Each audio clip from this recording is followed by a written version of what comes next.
Today's episode of Pautzke Outdoors comes to you from very near the Virginia border here in West Virginia, only a few miles from Martinsburg. Now, we're actually closest right now, if you're looking at a map, to Inwood. Most people are going, where the heck is Inwood? What you need to know is that this is the upper stretches of Opequon Creek here in West Virginia. That means it also flows in Virginia as well. However, what we later learned is that Opequon Creek is actually stocked over a 29-mile section from close to the West Virginia border all the way down to the Potomac River. So I don't know, some of you guys have seen Uncle Pat before. It's his birthday every day. If you've never met Jarrett before, he's like having a kid that's sneaking out at night to see what's under the Christmas tree on Christmas Eve. You should see him right now with this golden that's down there. He can't take it. He's never caught one before. And look at him. He's locked in on it. He is locked in on the golden. Oh, I got bit. Boom. Is that the golden? No, no, a rainbow but I'll take it, baby. A rainbow snaked you again, dude. Yep. Woo-hoo-hoo. What is this? This is a rainbow that needs to go back. This rainbow robbed me of my golden happiness. Wait. Settle down, you're going home. Okay, there he is. So, you know when you have like a little bit of energy and you're always going nuts and you get so excited you can't settle down? That's this guy right here. And he's gonna show you. What do you put? Are you putting a yellow jacket or a gold label? What are you doing? I gotta put a yellow jacket for a golden. Okay, we're in West Virginia. Yellow's the color. He's gonna put a yellow jacket on. I'll show you. This is the yellow jackets. One sec here. Yellow jackets. Oh, it's gonna get hot. Are you just fishing one? Yeah, just one. So he's got one yellow jacket. Go ahead. I'm just gonna fire it out there. I've already had the golden circle in it. We're locked in on two goldens that are out there. Right there, okay? Yeah! Oh my, even Mike's on. Look at this. You still on there, Mike? Oh, I feel better. All right. Keep reeling. Rainbow. Can you give it back? Oh, another one. Rainbow railage, baby. Oh no. Rainbow railage.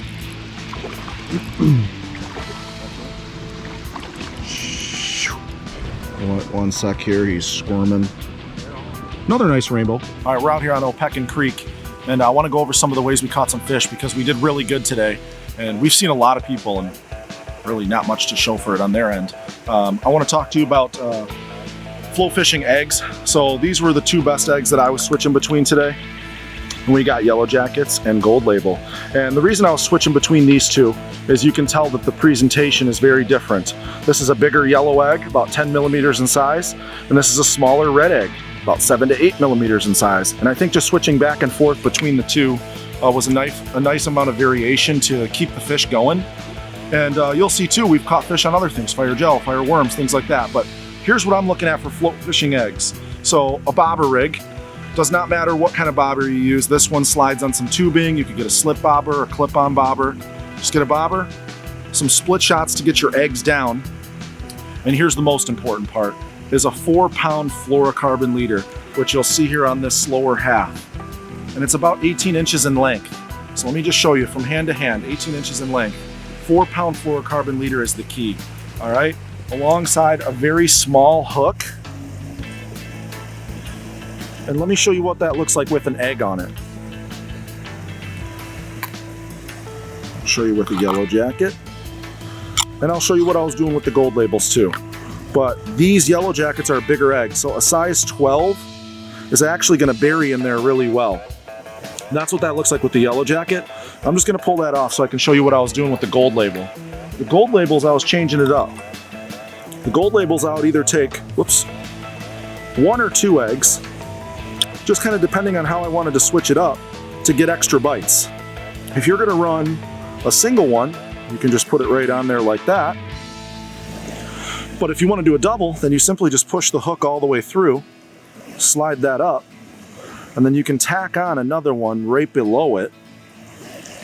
And then that's, let me get a good angle here. That's what that looks like as a double. All right, this is not the golden, but we got a jumping bow. Ooh, that's a nice fish, dude. That's a nice fish. I'll take them. I'll take them, baby. Beautiful rainbow. Look at that fish. Oh. Watch this. Watch this. Whoop! Hello. We're on. Another boat? Yep. Another rainbow. Oh!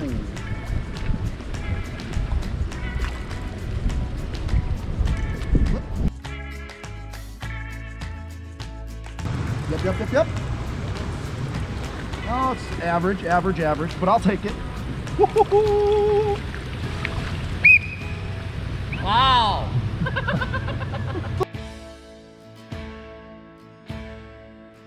So we had a real hot bite going on here a minute ago, and then some guy just came in and walked right in the middle of the river, muddied the whole thing up, so it may be a while before we get more, but just so you know what we're talking about, look at this. It just turned straight to mud. That's one reason why we tell people, hey, if you want to catch more fish, stay out of the water, stay off the fish, you're gonna spook them. He literally walked right in the middle of the hole, scattered all the fish because he couldn't catch any. You know, have a little courtesy, stay out of angler's way, and you'll catch more fish. You know, today I was at my local sporting goods store and I picked up these. I've never used them before. They're fireworms, and also picked up a little bit of my favorite Pautzke fire gel. And I'm gonna show you how to put these on the hook. And you know, since I smoke and you know, you're always pumping gas and stuff, you need something to cover your scent if you haven't got your hands washed. So that's why I want to try this little trick today.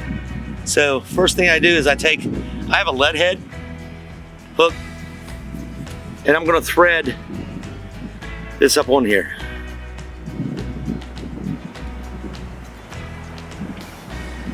Just like this. I'm leaving a tail at the end. This is what it looks like. And then here's what I'm doing. I'm taking a little bit of fire gel. Doesn't take much, both sides. Twist it around. We're ready to go. First cast with the pink fireworm. Is it the shrimp gel? Huh? Shrimp gel? Oh my gosh. I haven't even seen this trout. Oh, it's a tank. It's a good one. It's a tank, Pat. Nice fish. Good one. Nice fish. Biggest fish of the day. Oh, nice. Just don't watch that water. Pink fireworm. Pink fireworm, Pink fireworm. And it's still in the mouth. Look at that. Look at Look at that, that. baby. No lying today, baby. Say whatever you want. It's in its mouth. Chris. Fire AF, baby. Fire AF. Woo! Fireworms, first time, little pink action, little drift, and check out what I got. Nice rainbow, Pat. That's a rainbow. I can see it from here. Yeah. Come here, Kiki. Look at that, baby. Bam. Biggest one of the day so far. What a beautiful rainbow. No. Yeah, I still got it. I thought I was losing it, but I got her back a little bit. Fire gel? Dude, that's a nice one, dude. That's a nice one. Fire gel. You're lucky you got your brother with you. I can't catch fish, but I sure can. Maybe. Just don't let this one go, bub. Ooh, yeah. Look at that, baby. You know, we got that fake minnow today, put a little fire gel on it. Another nice rainbow. Now this area, if you ever got on a Google Maps, you'll find public access near Middle Way, West Virginia. You better Google that, folks, because if you just try to look it up, you're not going to find it. It's a really small town, not far from Leetown, Aldridge, Tarico Heights. Look for those areas. This is a public access area that is actually owned by DNR. So there's a good little parking lot up there, and simply, you just have to walk into the creek. Now, a lot of people don't like walking, so they won't come to this section. You only have to walk about 100 yards. It's on an old dirt road, and when you get there, you find this massive pool that we found right here. Now, today was an interesting day for several reasons. Okay, Opequon Creek is actually bigger than people think it is. It actually has a very good watershed. It's 65 miles long, and it's got more tributaries than we have time to name. It actually starts up near Frederick County, Virginia. That's not really important. What's important is this eastern Panhandle stream is a phenomenal fishery. Reason why? It's got plenty of volume to support great stocking. Now, we're told they put rainbows, brooks, browns, and goldens in here every single week from, January all the way through May. Now, January and February, it doesn't get stocked every week. but it does start to stock during those months. Now today, we only caught rainbows. Why is that? Well, we saw 3 goldens in there that did not want to bite. They didn't want to bite our stuff or anybody else's. Interesting thing today is a weekday. It was one of the most crowded weekdays we've ever seen. You're gonna see us pan this camera here. We got there and there was a guy sitting in the middle of this fishing hole. We waited for him to leave. He left and the twins and Jarrett went in there and they started fishing. And they were catching fish after fish after fish. You'll see guys just came right on top of us. 2 came 5 or 6 feet down below us. The one guy that was already in this hole before we got there came back and he walked right down the middle of the hole, stirred everything up, spooked all the fish, and fishing got a little tougher. Now, if you look downstream, we couldn't go downstream because there were people down there already. We couldn't go upstream because there were people there too. We were stuck to this one little area right here. But you know what? We were able to overcome the fishing pressure 2 ways. Jarrett was a fish catching machine today. And what I mean by that was cast after cast after cast. Even amongst all these lines that were here, he was able to be successful. You heard him talk about why. You heard him talking about using light line. That is imperative here. Even in this not so super clear water, it still makes a difference. Now, his fish came today on 2 baits. He used gold label and he used yellow jacket salmon eggs. That's all he needed. He had a bag full of tricks and he didn't need to pull anything else out because that's what they wanted. Now, Uncle Pat, he struggled in the beginning. We went 2-3 hours without getting a bite with certain things. And then all of a sudden, he said, I've seen so many people throw lures, throw spinners, throw spoons, throw fake worms, throw this, throw that. I'm bringing out my secret weapon to see if it really works. He grabbed his new shrimp fire gel, and sure enough, instantly he caught one on a plastic minnow, and then he grabbed a brand new pink Pautzke fireworm. He put some of that shrimp fire gel on there, and he caught 4 or 5 fish in a row. People were giving him dirty looks because they were throwing the same things and not getting bites. That shows you that it's important to use scent. Pat will be the first one to tell you. He's a smoker. He pumps his own gas. When you get cigarette scent on there, when you get gas scent on there, when you use gum, anything, and you put it on that fake lure, guess what? The fish can smell that too.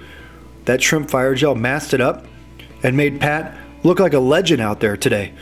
Use the same thing and you too could find success here.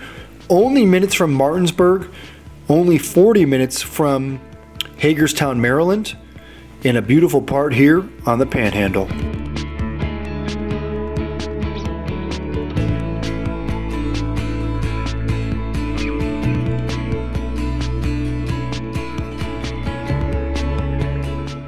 Pautzke products are available at sporting goods stores near you. If you can't find the specific color, size that you want, make sure to go to Pautzke.com.